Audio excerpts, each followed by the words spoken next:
दोस्तों नमस्कार, मैं हूं विनोद कुमार। आप इस समय जुड़े हैं न्यूज़ प्रवर्तक 24 के न्यूज़ रूम स्टूडियो से। आज खबरें पंजाब के राजपुरा से, कुछ विशेष खबरें थोड़ा संक्षिप्त में आज हम आपको बताएंगे। उसके बाद कल इसके बारे में हम पूरी चर्चा डिटेल से करेंगे, क्योंकि मामला कुछ पेचीदा है। उसमें कानून की व्याख्या होती है, कानून का रेफरेंस आता है, रूल्स का रेफरेंस आता है। तो इसलिए एक केस में अभी थोड़ी रिसर्च थोड़ी सी छोटी सी बाकी है, जो कल तक पूरी होने की संभावना है। सबसे पहले चर्चा करते हैं, एक इन्वायरमेंट एक्ट है 1986, जिसके तहत आता है नॉइस पोल्यूशन, और नॉइस पोल्यूशन कंट्रोल रूल्स हैं 2000 के। कहाँ पे लाउड स्पीकर या पब्लिक एड्रेस सिस्टम लगाया जा सकता है, कहाँ पे नहीं। साइलेंस जोन है हॉस्पिटल, एजुकेशनल इंस्टीट्यूशन, ऐसी 3-4 जगह है जहाँ पे ये अलाउड नहीं है पब्लिक एड्रेस सिस्टम या लाउड स्पीकर लगाना या चलाना। सबसे पहले मैंडेटरी है परमिशन लेना। कहाँ नहीं दी जा सकती आपको बताया हमने। और स्कूल एजुकेशनल जो इस्टेब्लिशमेंट की डेफिनेशन है, उसमें ये भी आता है अगर इसमें कोई प्ले ग्राउंड है तो वो भी एजुकेशनल जो इस्टेब्लिशमेंट का है वो पार्ट है, यानी कि उसके लिए भी परमिशन नहीं दी जा सकती। परमिशन कहाँ दी जा सकती है कि 100 मीटर से इन जगह से दूर हो, यानी कि 100 मीटर के दायरे में परमिशन नहीं दी जाएगी। बात है कि यहाँ निर्मल स्टेडियम की, निर्मल कांता स्टेडियम है ये। निर्मल कांता एक प्रिंसिपल थे, एनटीसी स्कूल कोएड है पास ही, वहाँ के प्रिंसिपल थे। टेररिज्म के दौरान 2 लोगों ने उनकी हत्या कर दी, जिनके नाम पे ये उनकी ओनरशिप में ही है। एनटीसी का ये प्ले ग्राउंड है उसी स्कूल का जहाँ वो प्रिंसिपल थी, तो उनके नाम पे रखा गया ये निर्मल कांता स्टेडियम। 2 तारीख से लेके 5 तारीख तक यहाँ के आसपास के लोगों ने, जहाँ पास स्कूल भी है और बच्चों के एग्ज़ाम चितकारा यूनिवर्सिटी में जो पढ़ते हैं, हर एक सैटरडे एग्ज़ाम हो रहा है उनका, वो तैयारी कर रहे हैं। वहाँ पे परमिशन दे दी जाती है। अचानक सुबह जाग उठती है कि लाउड स्पीकर बज रहा है इतना ऊंची आवाज में, और साथ ही दिखती है एक बिजली की चोरी कुंडी लगाई हुई बाहर पब्लिकली, फुटपाथ के ऊपर से तार, दीवार के निर्मला कांता की दीवार से बाहर तार आई फुटपाथ के ऊपर, फुटपाथ से 1 मीटर में डायरेक्ट लग गई, यानी कि कुंडी सिस्टम। तो ये क्या होगा भाई? फिर याद आया पिछले साल का कि यही कुछ हुआ था। तब अप्रोच किया था एसडीएम राजपुरा को, एक महिला थी, तो उन्होंने उसी समय एसएचओ को कहा इसको बंद कराओ, और बंद हो गया था। इस बार 2 तारीख को दशहरे वाले दिन ये शुरू हुआ, छुट्टी थी। फोन किया गया एसडीएम राजपुरा को, एक बार नहीं कई बार, एक वॉइस मैसेज डाला गया, क्योंकि एसडीएम परमिशन देने की अथॉरिटी है। फिर सवाल है जो नॉइस है, जो वॉल्यूम है उसका, पब्लिक एड्रेस सिस्टम का या लाउड स्पीकर का, उसके वॉल्यूम पे कंट्रोल रखने के लिए कौन जिम्मेवार है? एसडीएम राजपुरा ने फ़ोन नहीं उठाया। उसके बाद 3 तारीख को फिर से एक मैसेज भेजा गया एसडीएम राजपुरा को, टेक्स्ट मैसेज। 2 तारीख को ही जब एसडीएम ने रिस्पॉन्ड नहीं किया, तो एसएचओ पुलिस स्टेशन सिटी जो है उनको फ़ोन किया गया, अनरिस्पॉन्डेड, कोई रिस्पॉन्ड नहीं हुआ। फिर कस्तूरबा सेवा मंदिर पुलिस पोस्ट है जिसके एरिया में ये इलाका आता है, इंचार्ज को फ़ोन किया गया, नहीं उठाया। दूसरी बार फिर क्या गया, उठाया कि ये प्रॉब्लम है, मैं अभी इसको ठीक करवाता हूँ। शाम को 4:30 बजे फिर फ़ोन किया गया कि ये आपने सुबह कहा था कि मैं अभी ठीक करवाता हूँ। जी मैं भूल गया, मैं दशहरे में बिजी था।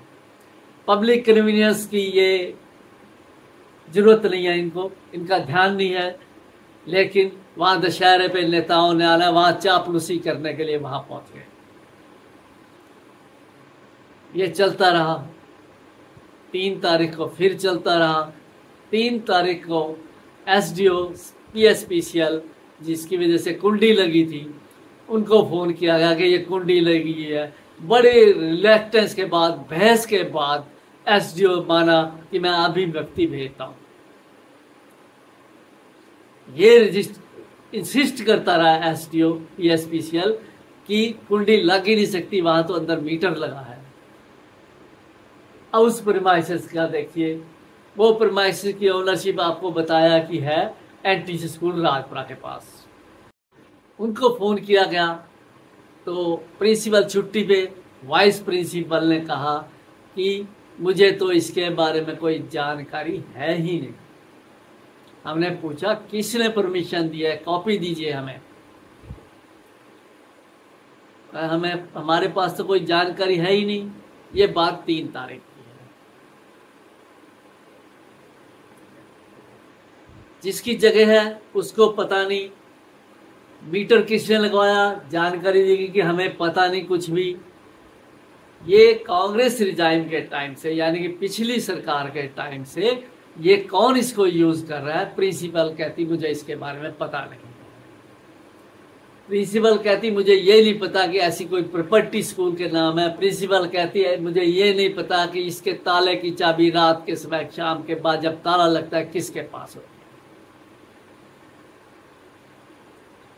सबको अप्रोच करने के बाद कोई रिजल्ट नहीं निकला।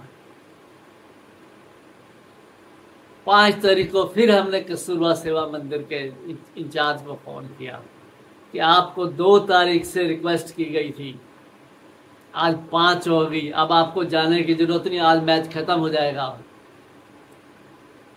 और कल से हमारी लीगल कार्रवाई तुम लोगों के खिलाफ शुरू होगी। सुप्रीम कोर्ट ने एक रूलिंग में कहा है कि ये वायोलेशन है राइट टू लिव की, आर्टिकल 19 कॉन्स्टिट्यूशन में, 2005 की बात है ये।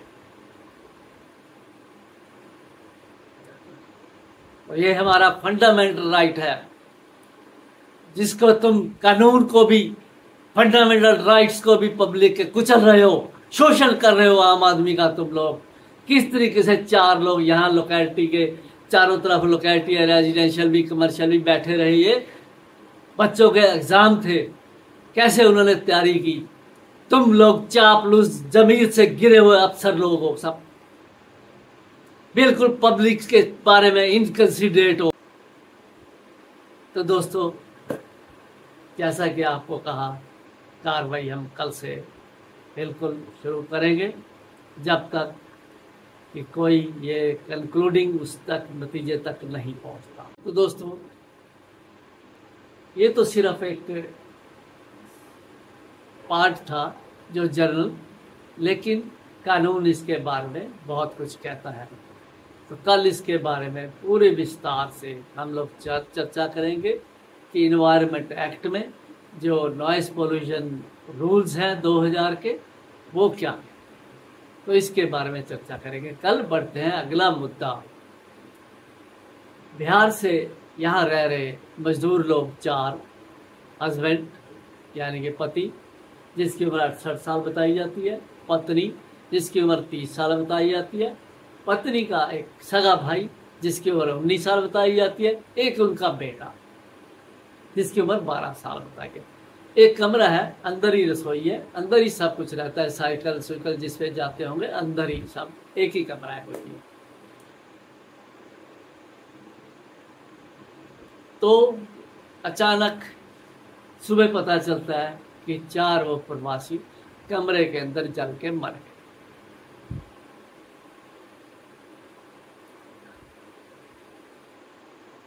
मीडिया ने भी खबरें डाली, किसी ने बताया कि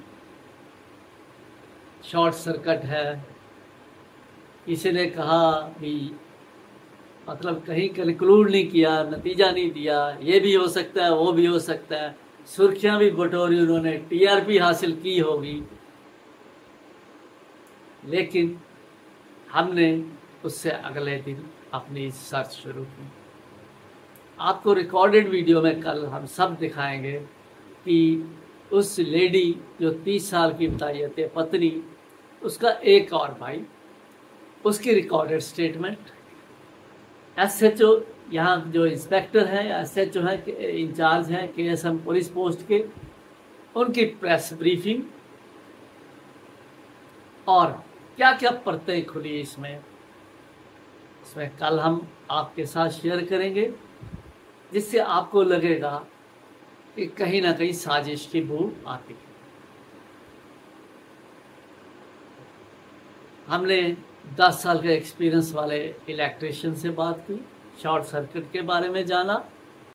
हमने बात की इंचार्ज कस्तूरबा सेवा मंदिर, हालांकि इन्वेस्टिगेटिंग ऑफिसर मौजूद नहीं थे। हमने जानने की कोशिश की कि एफआईआर दर्ज हुई है, तो एक और इंचार्ज बैठे थे उनके रैंक के बराबर के, वो भी इंचार्ज बताते हैं अपने आप को, तो उन्होंने साफ मना कर दिया, मेरे को इसके बारे में कोई मालूम नहीं है, सिर्फ आईओ ही आपको बता सकते हैं। फिर हमने सोचा कि एफआईआर दर्ज होती तो मुंशी के थ्रू होती है, मुंशी के पास गए हम, उनसे पूछा तो अचानक उनसे मुंह से इतना ज़रूर निकला कि एफआईआर नहीं जी, हमने 174 में कार्रवाई की। उसके बाद जैसे ही हमने कहा कि इसका मतलब इस केस में एफआईआर दर्ज नहीं हुई, टू बी डबल श्योर, ताकि कंफर्म हो जाए कि वाकई एफआईआर दर्ज हुई। उसके बाद उन्होंने कोई भी जवाब देने से मना कर दिया, जाके पास ही पड़ी सेट के ऊपर जाके सो गए। तो इन सब उससे हम इस नतीजे पे पहुंचे, जैसा कि परिवार के उस व्यक्ति ने स्टेटमेंट भी दी कि दरवाज़ा अंदर से भी बंद था, बाहर से भी बंद था, 4 लोग सोए हों। लोगों ने वहाँ, उनके बेटे ने, दूसरा जो था वहाँ पे बड़ा उनका बेटा, उसने भी बताया कि मेरे फादर ड्रिंक नहीं करते थे। मान लीजिए अगर कोई करता भी है, बड़ा 68 साल का है, एक 19 साल का है, ये भी मान लीजिए वो भी ड्रिंक करके सोया है, एक महिला है 30 साल के, एक 12 साल का बच्चा है, जब कहीं आग लगती है तो तपिश आती है बॉडी में। जब बॉडी को आग लगती है, टच करती है, तो एकदम इंसान जागता है। लेकिन यहाँ किसी को यही नहीं पता चला कि कब और कैसे अंदर स्वाहा हो गया। सेक्शन 174 क्या कहती है, इससे आगे भी कुछ पता चला, लेकिन हर एक इशारा एक ही तरफ इशारा करता है। हर एक चीज़ जो सर्कमस्टेंशियली सामने आ रही है वो इशारा करता है कहीं ना कहीं कोई साजिश है, जिसकी जांच अच्छी तरह होनी चाहिए।